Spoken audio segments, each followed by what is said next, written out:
Yo, what's going on, Dragon Ballers? Welcome back to another video. And if you're a new Dragon Baller, I'm very happy that you found your way to the channel today, because we are going over 6 tips for new / beginner players.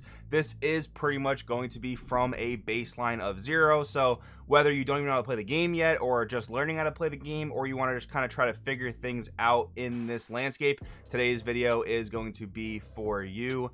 Just a little bit of background on myself. My name is Joey. I have a fair share of competitive accomplishments in this game, numerous amounts of tops. I enjoy studying and analyzing the meta. I post a lot of content in relation to that here on the channel, but I also just like building different and creative decks. I also post those from time to time. I kind of just post like whatever I'm feeling on a given day or week, depending on what's going on in the game. Like lately we've been in a competitive off season, so I've more so just been doing like new set coverage, some deck profiles, some theory ideas, stuff like that. But yeah, I mean, as we get more into the competitive season, I'll be posting more meta analytical content if you're looking to improve in the game. But if you're looking to kind of just like figure things out and you know, see what's what with the Dragon Ball Super card game, today's tips are going to help you do that and actually help you save money as well, and we'll kind of get into that with the tips. But if you're new here, of course, make sure to subscribe, and let's get into tip number 1. Alright, so number 1 tip, and these are no particular order by the way, but number 1 tip, use a deck building website. These things are such a great resource that people put the time into, and honestly they don't get enough of a reward for it, but these things are such an incredible resource. The one I'm going to recommend to you guys is DBS Deck Planet, and I'm going to actually cut away to a little bit of me using the site so you guys can see it, and anything I talk about as far as like another website goes is going to be linked in the description, so make sure to look out for that if you're looking for these resources. But yeah, let's go check out DBS Deck Planet. I'll show you a little bit more what I'm talking about and why it's such a great resource. All right, so here we are on DBS Deck Planet. In my opinion, the best deck building website for this card game.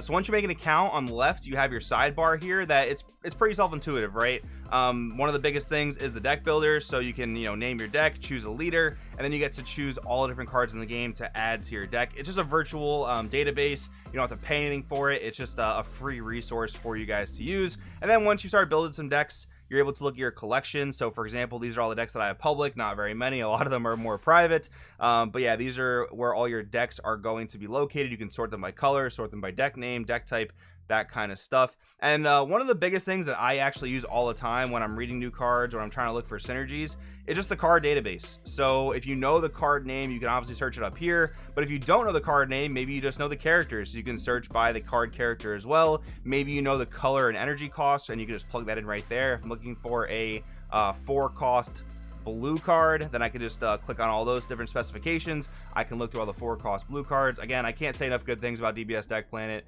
This is an absolutely awesome website, awesome resource, especially for new players who are trying to get associated with the game. And this is like tip 1.5.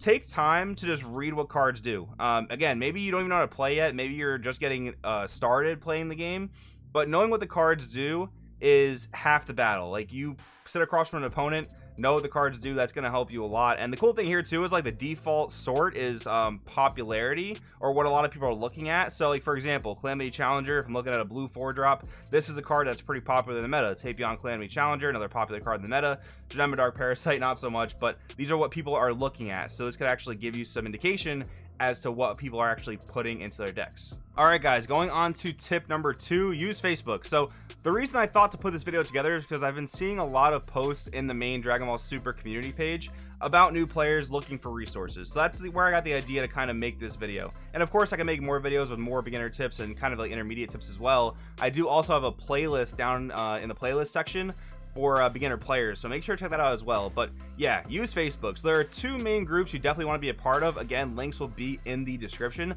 Number 1, there is the official Dragon Ball Super card game Facebook page that's run by Bandai, and what they do there is they post new set spoilers, they post ban list updates, they post general updates related to the game. So that's very useful information to know as a player in the Dragon Ball Super card game. So again, link for that will be in the description. And the other Facebook group you want to join is the Dragon Ball Super community discussion page, which is pretty much just run by community members.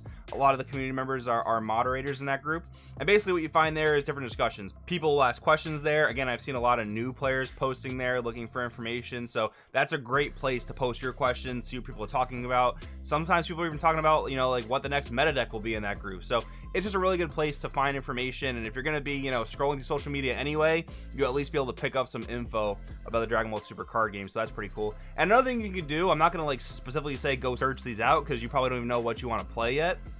But a lot of times there are specific groups for like, you know, character themed decks or theme decks in general, right? So one of the really popular ones is called Vegeta Saiyan Army, and they just love to talk about Vegeta decks there. Shout out to the Saiyan Army guys. But yeah, that's one you can get into when you get a little bit more into the weeds. But yeah, use Facebook. It is a solid resource. Even if you hate social media, you can just make an account just to look at the Dragon Ball Super card game related stuff. Next up, tip number 3, don't be afraid to net deck. Okay, some of you guys might be coming here from other card games. You'll know what net decking is, but if you're brand new to card games, what net decking is, it's got a negative connotation to it when it really shouldn't. And what net decking is considered is when you look at a winning or topping deck list and you just copy it card for card and play that.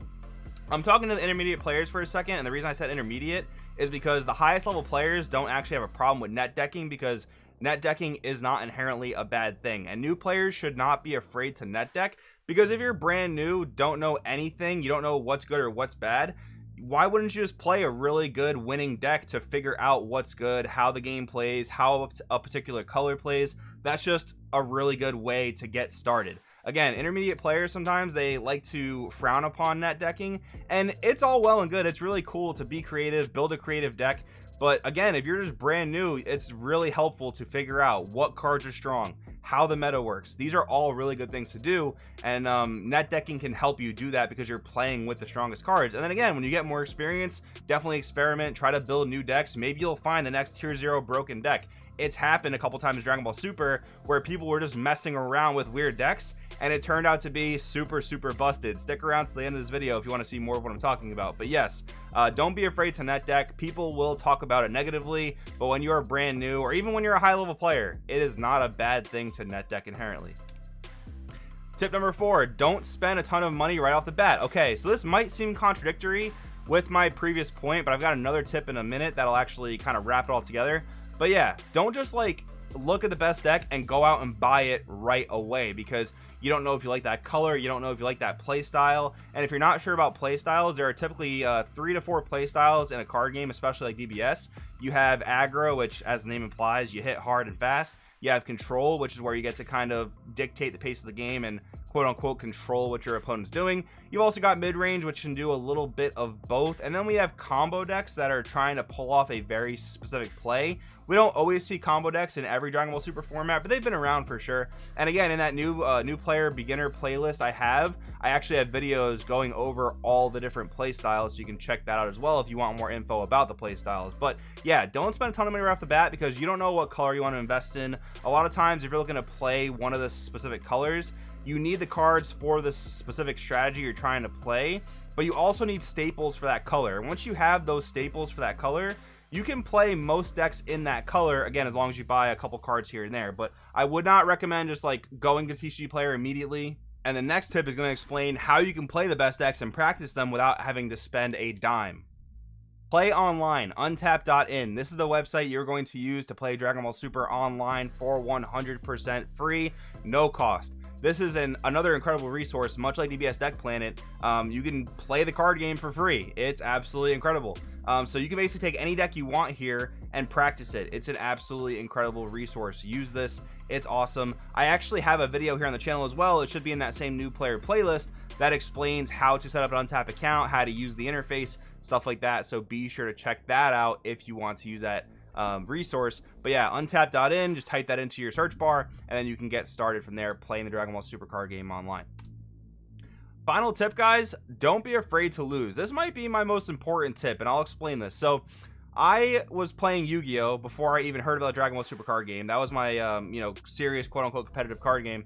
And when I found Dragon Ball Super cards, I'd always loved the IP. So the cards looked absolutely incredible. This game has to have the best art, by the way. It's just not even close. But yeah, I found the card artwork and immediately wanted to learn how to play the game. And I didn't really have a lot of friends that play the game. So I went to my local card shop and just played against random players that I didn't know. And I lost a lot. I lost a ton. I went there week after week after week and got destroyed. And I was still having a good time because I had this mentality of, okay, I'm going to lose until I figure out how the game works, how the game's meant to be played, and how I can improve my deck building skills, my play skills, all this stuff, and then I'm going to start winning. So don't be afraid to lose. I know a lot of people get discouraged. I've even had friends that I tried to teach the game back in the day. They got very, very discouraged because they weren't picking it up immediately. This game is, in my opinion, pretty easy to learn fundamentally. It's pretty easy to learn the rules and how the card game plays. But being good at this game, being a skilled player at this game is not very simple. There are a lot of intricacies, and there's just decisions at every corner, from attacking and negating to comboing to playing cards and counterplaying, and all those terms might be brand new to you. That's absolutely okay. But again, don't be afraid to lose. Don't let it discourage you, because going through the motions like that will get you experience, and you'll be able to pick up the game, especially if you're playing with the intent of learning how the game works. But anyways, guys, those are my 6 tips for you today. Let me know in the comments below if this video was helpful. I can definitely do more videos with more tips for new players, for intermediate players. Maybe I can even do some stuff for higher level players, but I usually do that on the Patreon, which is a donation service. Basically, you guys donate to me and you guys can read the articles I post there. You guys can inquire about coaching. That's how that kind of works. But yeah, guys, again, let me know, was this helpful? Thank you guys for watching, and I'll see you in the next video. All right, now that you guys finished watching that video, they should have never banned fucking Child's Wish. They shouldn't. Super Shadow was the best deck in the game. Super Shadow was the best!